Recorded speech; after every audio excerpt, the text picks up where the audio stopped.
بسم اللہ الرحمن الرحیم۔ بیٹا گزشتہ سے پیوستہ پچھلے لیکچر میں نے آپ کو نظم نعت کی تشریح پڑھائی تھی، پہلے 2 شعر کروا دیے تھے میں نے آپ کو۔ تو آج کے ہمارے لیکچر میں اگلے شعر جو ہیں وہ پڑھائے جائیں گے آپ کو۔ تو وقت کی نزاکت کو دیکھتے ہوئے بھی جتنا ہو سکا اس لیکچر میں انشاءاللہ زیادہ سے زیادہ پڑھانے کی کوشش کروں گا۔ دیکھیں تیسرے شعر سے کہ سر بسر مہر و مروت، سر بسر صدق و صفا، سر بسر لطف و عنایت، سر بسر خیر البشر۔ تو سر بسر کے معنی سراسر، مکمل، تمام تر، اور مہر کے معنی محبت، مروت، لحاظ، اور صدق و صفا سچائی اور پاکیزگی، لطف و عنایت ایک لفظ استعمال کیا ہے اس نے دوسرے مصرے میں، اس کے معنی فضل و کرم یا کرم نوازی۔ تو آتے ہیں اس شعر کی طرف۔ تو اس کا مفہوم ہے، دیکھیں ذرا مختصر سا مفہوم، کہ حضور اکرم صلی اللہ علیہ وآلہ وسلم سراسر مہر و محبت، سچائی اور پاکیزگی کی صفت کے مالک، لطف و کرم اور مہربانی فرمانے والے بہترین انسان ہیں۔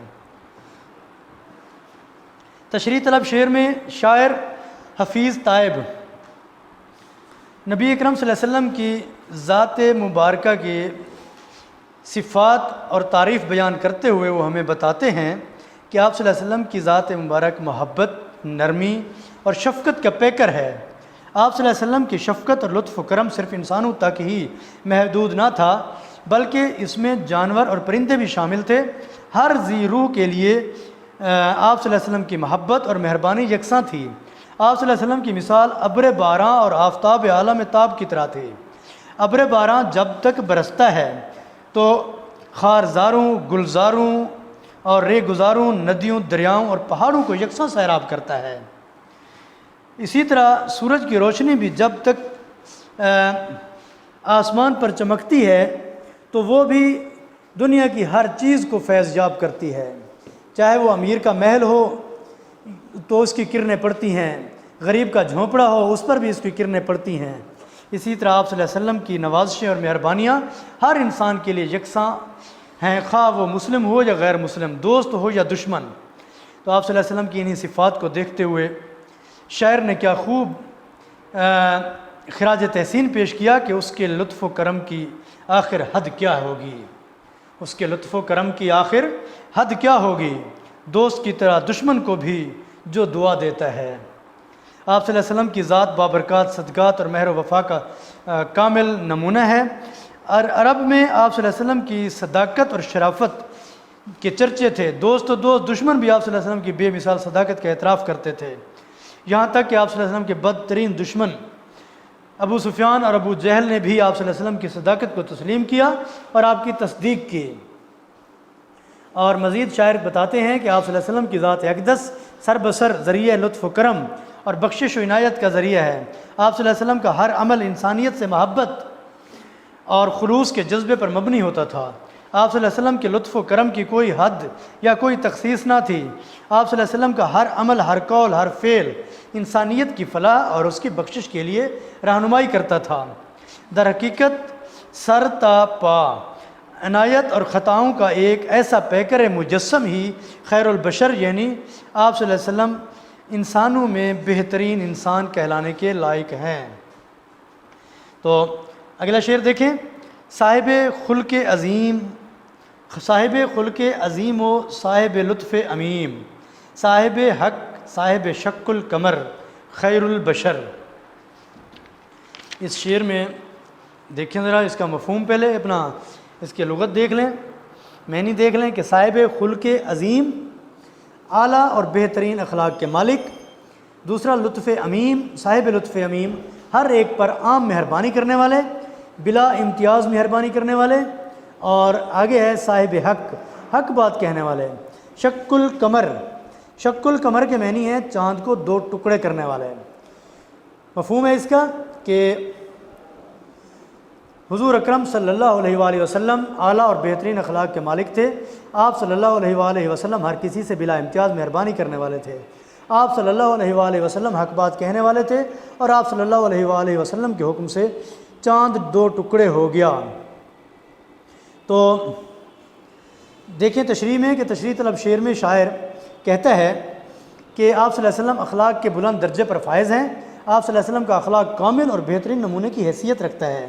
آپ صلی اللہ علیہ وسلم کی مثال چلتے پھرتے قرآن جیسی تھی. آپ صلی اللہ علیہ وسلم کا طرز عمل قرآن پاک کی عملی تفسیر تھا. آپ صلی اللہ علیہ وسلم کے بے مثال حسن عمل کی خود خالق کائنات نے تعریف کی. جیسا کہ قرآن مجید میں اللہ نے فرمایا لَقَدْ كَانَ لَكُمْ فِي رَسُولِ اللَّهِ أُسْوَةٌ حَسَنَةٌ، کہ اے پیغمبر صلی اللہ علیہ وسلم تمہارے لیے اے پیغمبر کی امت والے تمہارے لیے رسول اکرم صلی اللہ علیہ وسلم کی زندگی میں بہترین نمونہ ہے. یعنی آپ کی زندگی تمہارے لیے عمل کرنے کے لیے ایک بہترین نمونہ ہے، ایک بہترین راستہ ہے جسے اپنا کر آپ دنیا اور آخرت دونوں کی کامیابی حاصل کر سکتے ہیں. حضرت عائشہ سے کسی نے آپ صلی اللہ علیہ وسلم کے اخلاق کے متعلق دریافت کیا تو حضرت عائشہ نے فرمایا کانا خلقہ القرآن، کہ آپ کا اخلاق تو قرآن ہی تھا. گویا آپ صلی اللہ علیہ وسلم خود عملی قرآن تھے. یعنی یوں سمجھیے، مختصر بات یوں بتاتا ہوں کہ اگر قرآن علم کا خزانہ ہے تو محمد الرسول اللہ صلی اللہ علیہ وآلہ وسلم عمل کا خزانہ ہے. آپ صلی اللہ علیہ وسلم کا جو ہے کے بارے میں ایک شاعر نے کیا کہا کہ آپ کا قول و عمل تفسیر ہے قرآن کی. آپ کا قول و عمل تفسیر ہے قرآن کی، اتباع مصطفیٰ معراج ہے انسان کی. تو آپ کے اعلیٰ اخلاق کے متعلق خود اللہ تعالیٰ نے بھی قرآن مجید میں ارشاد فرمایا وَإِنَّكَ لَعَلَىٰ خُلُقٍ عَظِيمٍ، بے شک آپ صلی اللہ علیہ وسلم عظیم اخلاق کے مالک ہیں. اور آپ صلی اللہ علیہ وسلم خود بھی اپنے اخلاق کے بارے میں فرماتے ہیں، حدیث مبارکہ ہے کہ انما بعثت لأتمم مکارم الاخلاق، مجھے بہترین اخلاق کی تکمیل کے لیے بھیجا گیا ہے. تو آپ صلی اللہ علیہ وسلم کے حسن اخلاق سے بنی نوع انسان کا ہر طبقہ متاثر تھا. اور تشریح طلب شعر کے دوسرے مصرعے میں شاعر نے رسول اکرم صلی اللہ علیہ وسلم کو حق صاحب حق قرار دیا ہے. یہ بات روز روشن کی طرح عیاں ہے کہ رسول پاک صلی اللہ علیہ وسلم کی ذات حق و صداقت کا منبع ہے. یہ وہ ذات ہے جس کے آنے سے زمانے میں حق و صداقت کا بول بالا ہوا، جن کی زبان کھلتی تو حق کی تائید میں، سچ بات کہنے کے لیے اور صداقتوں کی ترجمانی کے لیے. جیسا کہ شاعر نے کہا ہر قول تیرا حق و صداقت کا ہے ضامن، ہر قول تیرا حق و صداقت کا ہے ضامن، ہر فعل تیرا حسن ارادت کا امی ہے. تشریح طلب شعر کے آخر میں شاعر نے واقعہ شق القمر کا ذکر کیا ہے، جس سے شعر میں تلمیح کی شان بیان کی گئی ہے. یہ معجزہ ہجرت سے 5 سال پہلے کا واقع ہوا تھا. یعنی ہجرت سے 5 سال پہلے واقع ہوا. ایک روز کفار کے ایک وفد نے آپ صلی اللہ علیہ وسلم سے کسی معجزے کی فرمائش کی اور کہا کہ وہ اس کے بعد آپ صلی اللہ علیہ وسلم پر ایمان لے آئیں گے. آپ صلی اللہ علیہ وسلم نے اپنی انگشت مبارک کے اشارے سے چاند کو 2 ٹکڑے کر کے دکھا دیا، مگر کفار نے اسے جادو سے تعبیر کیا اور براہ راست انکار کر دیا. اس معجزے کے بارے میں سورۃ القمر میں ارشاد باری تعالیٰ ہے قیامت قریب آ گئی ہے اور چاند شک ہو گیا، اور اگر وہ کوئی معجزہ دیکھتے ہیں تو منہ پھیر لیتے ہیں. یہ کفار کی طرف سراسر تھا کہ یہ لوگ اب جہالت کی طرف ڈوبتے جا رہے ہیں. اسی معجزے کو ایک شاعر نے شعر میں کچھ یوں بیان کیا ہے سلام اس پر کہ جس نے چاند کو 2 ٹکڑے فرمایا، سلام اس پر کہ جس نے چاند کو 2 ٹکڑے فرمایا، سلام اس پر کہ جس میں اطہر کا نہ تھا سایہ، سلام اس پر کہ جس کے جسم اطہر کا نہ تھا سایہ. تو بیٹا آج کا ہمارا یہ لیکچر مکمل ہوتا ہے.